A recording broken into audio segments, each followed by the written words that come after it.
Dear students, this is Praveen Kumar Agarwal from Management Department. Welcomes you in my today's lecture of Managerial Economics. In today's lecture, we will discuss upon the next point in relation to scope of Managerial Economics. जैसे कि previous lecture में हमने topic start किया था scope of managerial economics का, और इसमें हमने इसके दो पॉइंट्स को डिस्कस किया था, एक तो डिमांड डिसीजन के रिलेशन में और एक कॉस्ट एंड प्रोडक्शन डिसीजन के रिलेशन में। आज के लेक्चर में हम थर्ड पॉइंट को डिस्कस करेंगे। The third point is market structure and pricing policies. This is the third scope of managerial economics. Market का मतलब क्या होता है? ये वो पर्टिकुलर प्लेस होता है जहाँ पर बाइंग और सेलिंग एक्टिविटीज़ कंप्लीट होती हैं। तो जिन पर्टिकुलर प्लेसेस पर बाइंग और सेलिंग एक्टिविटीज़ अकर होती हैं उस प्लेस को हम मार्केट का नाम देते हैं। किसी भी मार्केट में दो टाइप की साइड होती हैं, एक होती है उसकी सप्लाई साइड और दूसरी होती है उसकी डिमांड साइड, और इन दोनों साइड के बेसिस पर एक मार्केट को डेवलप किया जाता है। यानी कि अगर मैं मार्केट की बात करूं तो ये एक ऐसा डायनामिक कॉन्सेप्ट है जिसका मेन पर्पज होता है इक्विलिब्रियम की पोजीशन को अचीव करना। अब ये बात आती है कि इक्विलिब्रियम का मतलब क्या होता है? इक्विलिब्रियम का मतलब होता है जब मार्केट में सप्लाई साइड और डिमांड साइड दोनों इक्वल होते हैं तो हम इस इक्वलिटी की सिचुएशन को इक्विलिब्रियम के नाम से जानते हैं। और जब हम एक मैकेनिज्म का यूज करते हैं जिसके बेसिस पर हम गुड्स के रेफरेंस में इक्विलिब्रियम पोजीशन को ऑब्टेन करते हैं, तो इस इक्विलिब्रियम पोजीशन के रेफरेंस में हमें गुड के उस पर्टिकुलर प्राइस के बारे में पता चल जाता है जिस पर बाइंग एंड सेलिंग कंप्लीट होगी। क्योंकि होता क्या है कि मार्केट में अगर डिमांड ज़्यादा है, सप्लाई कम है, तो उस केस में गुड्स के प्राइस ज़्यादा होंगे। लेकिन अगर रिवर्स लेके चलते हैं, डिमांड कम है और सप्लाई ज़्यादा है, तो गुड्स के प्राइस कम होंगे। तो एक ऐसी सिचुएशन चाहिए होती है मार्केट को जहाँ पर ये दोनों क्या होते हैं, इक्वल होते हैं। और जब सप्लाई और डिमांड इक्वल होते हैं उसके बेसिस पर जो प्राइस डिटरमाइन होता है वो कहलाता है इक्विलिब्रियम प्राइस। और इस पर्टिकुलर प्राइस पर बायर्स और सेलर्स दोनों एग्री हो जाते हैं अपने प्रोडक्ट को सेल करने के लिए। क्योंकि इकोनॉमिक्स के अकॉर्डिंग ये जो प्राइस होता है ये मार्केट में एक इनविजिबल हैंड की तरह होता है जो एक्सेस सप्लाई और एक्सेस डिमांड की सिचुएशन को प्रॉपर्ली बैलेंस करता है, और उसकी वजह से मार्केट में एक इक्विलिब्रियम की पोजीशन क्रिएट होती है। जैसे अभी डिस्कस किया था मैंने आपसे ना, डिमांड अगर ज़्यादा होती है, सप्लाई कम होती है तो प्राइस ज़्यादा होंगे, डिमांड कम होगी, सप्लाई ज़्यादा होगी तो प्राइस ज़्यादा हो जाएंगे उस केस में ना। डिमांड अगर कम होगी और सप्लाई ज़्यादा होगी तो प्राइस कम हो जाएंगे, और डिमांड ज़्यादा होगी और प्राइस कम होंगे, सप्लाई कम होगी तो प्राइस ज़्यादा होंगे। तो एक इक्विलिब्रियम की पोजीशन चाहिए होती है, और इस इक्विलिब्रियम की पोजीशन को हम इस पर्टिकुलर इक्विलिब्रियम प्राइस के बेसिस पर डिटरमाइन कर सकते हैं किसी भी पर्टिकुलर बिजनेस की जो सक्सेस है। अब बात आती है बिजनेस की। अगर मैं किसी बिजनेस की सक्सेस की बात करूं तो ये डिपेंड करता है उसके प्राइस डिसीजन के करेक्टनेस पर। जितना करेक्ट वे में प्राइस को लेकर डिसीजन फॉलो किया जाएगा फर्म की तरफ से, उतना ही उसकी सक्सेस एंश्योर होती चली जाती है। लेकिन जब हम प्राइस थ्योरी की बात करते हैं तो प्राइस थ्योरी किस पे डिपेंड करती है? ये नेचर ऑफ मार्केट पर डिपेंड करती है। तो एक रिलेशन है, मार्केट मैकेनिज्म के बेसिस पर प्राइस को डिसाइड किया जाता है। अब किसी फर्म को अपने प्रोडक्ट के प्राइस डिसाइड करने हैं तो उसके लिए उसको प्राइस थ्योरी को स्टडी करना पड़ता है, और प्राइस थ्योरी डिपेंड करती है वो मार्केट पर डिपेंड करती है। और जब हम मार्केट की बात करते हैं तो नंबर ऑफ सेलर्स और डिमांड कंडीशंस के बेसिस पर हम मार्केट को 4 टाइप्स में डिवाइड कर सकते हैं। कौन कौन से 4 types? Perfect competition market, monopolistic competition market, monopoly competition market, and the fourth one is the oligopoly competition market. Now the point is that कि इन प्राइसिंग डिसीजंस का इन मार्केट स्ट्रक्चर से क्या कनेक्शन रहता है। जब हम परफेक्ट कंपटीशन की बात करते हैं तो परफेक्ट कंपटीशन में क्योंकि जो मार्केट के प्राइस होते हैं, प्रोडक्ट के प्राइस होते हैं मार्केट में, उसको मार्केट मैकेनिज्म के बेसिस पर डिसाइड किया जाता है। और जो इस मार्केट मैकेनिज्म के बेसिस पर प्राइस डिसाइड किए जाते हैं, हर फर्म को उस पर्टिकुलर प्राइस को एक्सेप्ट करना होता है, और फर्म केवल और केवल उसी पर्टिकुलर प्राइस पर अपने प्रोडक्ट को सेल कर सकती है। इसी वजह से यहाँ पर हम सारी फर्म्स को प्राइस टेकर का नाम देते हैं। यहाँ जो प्रोड्यूसर है वो केवल प्रोडक्ट लेवल को चेंज कर सकता है, प्राइस को डिसाइड नहीं कर सकता। जबकि मैं other forms of market structure की बात करूँ तो यहाँ पर जितनी फर्म्स होती हैं वो प्राइस मेकर होती हैं, वो अपने बेसिस पर प्रोडक्ट के प्राइस को डिसाइड कर सकती हैं। इसका मतलब कि अपने गोल को अचीव करने के लिए अगर फर्म अपने प्राइस स्ट्रक्चर को चेंज करना चाहे तो वो उसको चेंज कर सकती है, जबकि परफेक्ट कंपटीशन में ऐसा नहीं होता है। जैसे मोनोपोलिस्टिक कंपटीशन की बात करें तो जो मोनोपोलिस्टिक कंपटीशन है उसमें सारी फर्म्स क्या होती हैं, they all are the price makers, क्योंकि मोनोपोलिस्टिक कंपटीशन में there are large number of buyers and large number of sellers and all the sellers are selling differentiated products। यानी कि ये जो अपना प्रोडक्ट में डिफरेंशिएशन होता है वो क्वालिटी के बेसिस पर, ब्रांड के बेसिस पर, फीचर के बेसिस पर फॉलो करते हैं और उसके अकॉर्डिंग अलग अलग प्राइजेस को चार्ज करते हैं। जैसे कि डिटर्जेंट इंडस्ट्री है, सिगरेट इंडस्ट्री है, एफएमसीजी सेक्टर है, ये सारे क्या है, these all are the monopolistic competitive markets. ऐसे जब मोनोपोली कंपटीशन की बात करते हैं तो मोनोपोली कंपटीशन का मतलब होता है केवल और केवल एक ही सेलर होता है इसके अंदर जो एक पर्टिकुलर टाइप की कमोडिटी को प्रोड्यूस कर रहा होता है, यानी कि इसको हम सिंगल सेलर इंडस्ट्री का नाम देते हैं। जैसे इंडियन रेलवेज या फिर जब हम इंडियन ऑयल, भारत पेट्रोलियम और हिंदुस्तान पेट्रोलियम इन तीनों को एक साथ रख देते हैं तो ये भी एक तरीके से मोनोपोली सिचुएशन को क्रिएट करती है। तो मोनोपोली सिचुएशन एक्चुअली हमें प्राइवेट सेक्टर में देखने को नहीं मिलती है, लेकिन जो पब्लिक सेक्टर यूनिट्स होती हैं, पीएसयूज होती हैं, वहाँ आपको मोनोपोली सिचुएशन देखने को मिल सकती है, लेकिन ये केवल सोशल वेलफेयर के पॉइंट ऑफ व्यू से ही फॉलो की जाती है। ऐसे ही जो कॉमन मार्केट स्ट्रक्चर है, the most common market structure is oligopoly. ये सबसे कॉमन मार्केट स्ट्रक्चर होता है ओलिगोपोली का। ओलिगोपोली का मतलब क्या होता है, here few sellers are available in a industry and these particular sellers are selling either the homogeneous product or they are selling the differentiated products from cosmetics to automobile industry market, they are ruled by oligopolists। और maximum आपको जो industries दिखाई देंगी उसमें आपको oligopoly situation ही दिखाई देगी। चाहे मैं कॉस्मेटिक्स से लेकर ऑटोमोबाइल इंडस्ट्री तक बात करूं, हर जगह आपको ओलिगोपोली स्ट्रक्चर ही दिखाई देगा। और ओलिगोपोली के अंदर क्या खास बात होती है कि यहाँ पर केवल फ्यू ऑफ द सेलर्स होते हैं और फ्यू ऑफ सेलर्स होने की वजह से इनके बीच में कंपटीशन लेवल भी हाई होता है। और इस कंपटीशन में, इस राइवलरी की सिचुएशन में एक इफेक्टिव प्राइसिंग पॉलिसी को अचीव करना, this is the challenging job for each and every of the oligopolist. क्योंकि सबसे बड़ी बात क्या होती है, यहाँ पर जो राइवल फर्म्स होती हैं वो दूसरी फर्म्स के एक्शन पर डिपेंड करती हैं। बाकी फर्म्स की मार्केटिंग स्ट्रेटजी क्या है, प्राइसिंग पॉलिसी क्या है, इस पर डिपेंड करती है इनकी खुद की प्राइसिंग पॉलिसी, इनकी खुद की मार्केटिंग स्ट्रेटजी। ऐसा नहीं है कि एक फर्म इंडिविजुअल बेसिस पर अपने प्रोडक्ट के प्राइस को डिसाइड कर सकती है।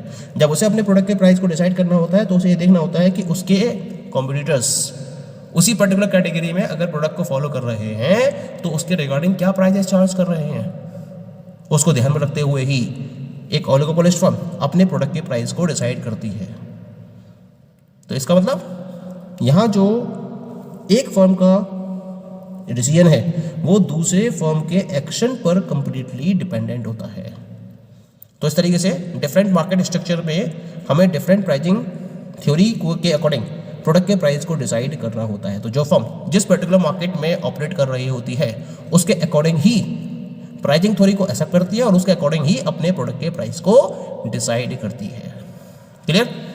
Next and the fourth scope of managerial economics is investment analysis. क्या होता है? It is one of the most troublesome task for business firms. It involves planning and control of capital expenditure, whether or not to invest funds in the purchase of assets or other resources in an attempt to make profit, and how to choose among competing use of funds is studied under investment analysis।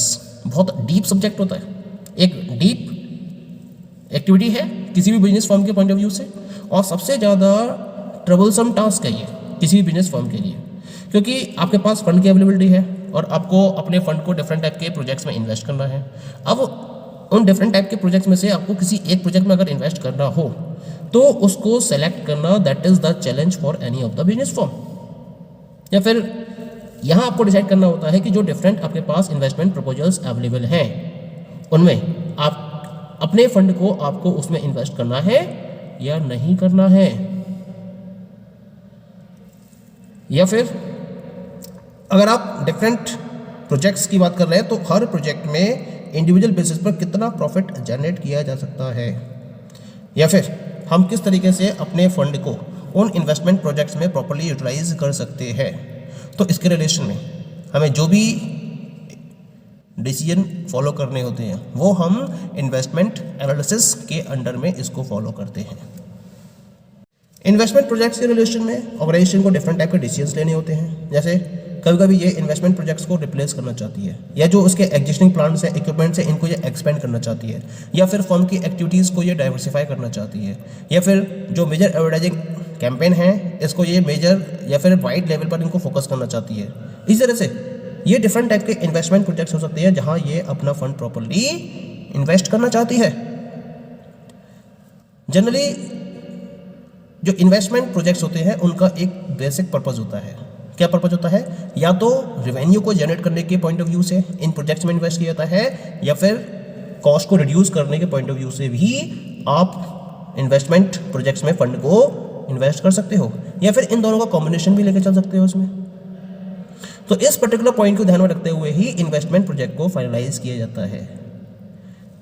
जब हम बात करते हैं choice among competing uses of funds objective, then it deals with various criteria, और इनके basis पर ही investment project को एक्सेप्ट या रिजेक्ट किया जाता है। जो हमारे ऑब्जेक्टिव्स होते हैं फंड्स को कॉम्पिटिटिव वे में यूज करने के रेफरेंस में, तो इनको एक क्राइटेरिया मानते हुए हम क्या करते हैं, इन्वेस्टमेंट प्रोजेक्ट को या तो एक्सेप्ट करते हैं या फिर इनको रिजेक्ट कर देते हैं। कोई भी individual person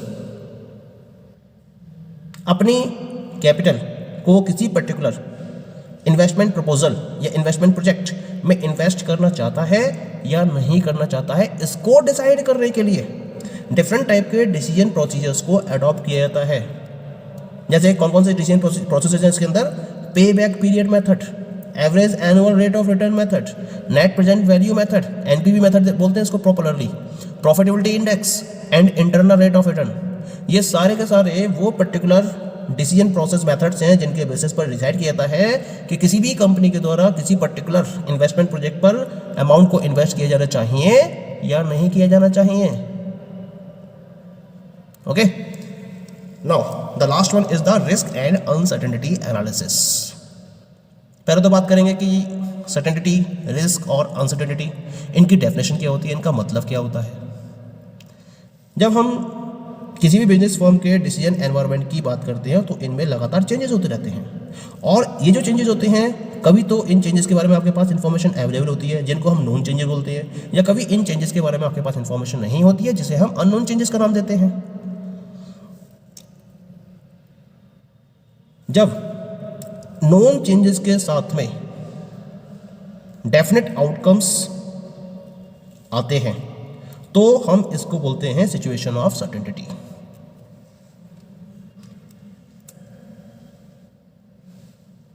While indefinite outcome associated with known changes involves risk, यानी कि अगर चेंजेस नोन है लेकिन आउटकम्स इनडेफिनेट आते हैं तो हम इसे बोलेंगे सिचुएशन ऑफ रिस्क।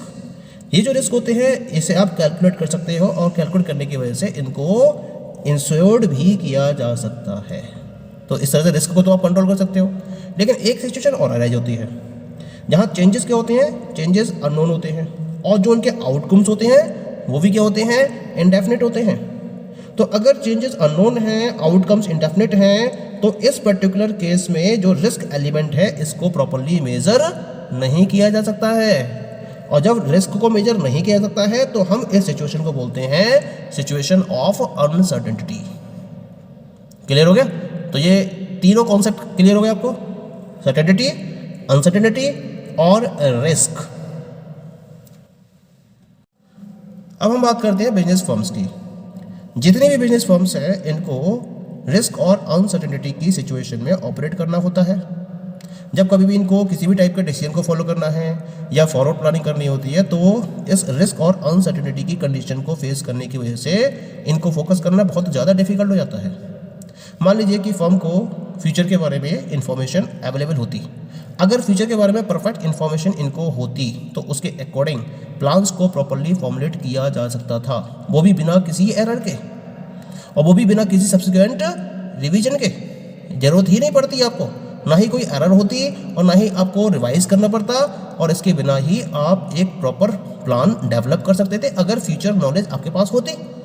लेकिन जब बिजनेस फर्म्स की बात करते हैं तो फ्यूचर की डिमांड, फ्यूचर के कॉस्ट और फ्यूचर के प्रॉफिट के बारे में इनके पास एडिक्वेट इन्फॉर्मेशन की अवेलेबिलिटी नहीं होती है, और इसी वजह से क्या करना पड़ता है, जितने भी डिसीजंस हैं, वो जो डिसीजंस हैं इनको पास्ट डेटा, करंट इन्फॉर्मेशन और फ्यूचर प्रोडिक्शन के बेसिस पर फॉर्मुलेट किया जाता है और प्लान किया जाता है। तो कुल मिला के हमें पास्ट डेटा को भी स्टडी करना पड़ता है, करंट इन्फॉर्मेशन को भी कलेक्ट करना होता है, और इसके साथ साथ आपको फ्यूचर पोजीशन को भी प्रेडिक्ट करना पड़ता है। तो प्रेडिक्शन तो कर सकते हो, और ये प्रेडिक्शन नियर बाय करेक्शन हो सकता है या नियर बाय एक्यूरेसी हो सकता है, लेकिन ये 100% एक्यूरेट नहीं हो सकता। तो इन पर्टिकुलर इन्फॉर्मेशन के बेसिस पर हम क्या कर सकते हैं, प्रॉपर प्लान्स को डेवलप कर सकते हैं और उनको प्रॉपर्ली फॉर्मुलेट भी कर सकते हैं। इसके साथ साथ जो भी नई इन्फॉर्मेशंस मार्केट में अवेलेबल होती हैं टाइम के साथ साथ उनको भी हमें स्टडी करना होता है, और उनको ध्यान में रखते हुए हमें अपने प्लान को कॉन्टिन्यूस वे में रिवाइज भी करना जरूरी है। पता चला कि चेंजेस हुए और चेंजेस के अकॉर्डिंग अपने प्लान में आपने चेंज नहीं किया, तो उसका जो रिजल्ट होगा वो प्रॉपर नहीं आएगा। तो अगर आपको अपना रिजल्ट प्रॉपर चाहिए तो उसके लिए आपको प्लान्स में भी रिवाइज करना होगा, जैसे जैसे इन्फॉर्मेशन चेंज होती है टाइम के साथ साथ, ठीक है। और इसके साथ साथ जो फर्म्स हैं they are continuously engaged in the decision making and have no choice but to adjust to uncertainty about demand, factor prices, behavior और arrival firms, क्योंकि अनसर्टेनिटी सिचुएशन हमेशा बनी रहेगी और फर्म्स के पास कोई चॉइसेस नहीं होती हैं। तो इसी वजह से इस अनसर्टेनिटी और रिस्क की सिचुएशन को ही ध्यान में रखते हुए demand, factor prices, rival firm के बिहेवियर, इनके रिगार्डिंग डिफरेंट टाइप के डिसीजंस को फाइनलाइज करना होता है, और इसके अकॉर्डिंग ही इसे अपनी प्लानिंग को फॉरवर्ड करना होता है। Okay, so these all are the scope और scoping areas of managerial economics. Thank you.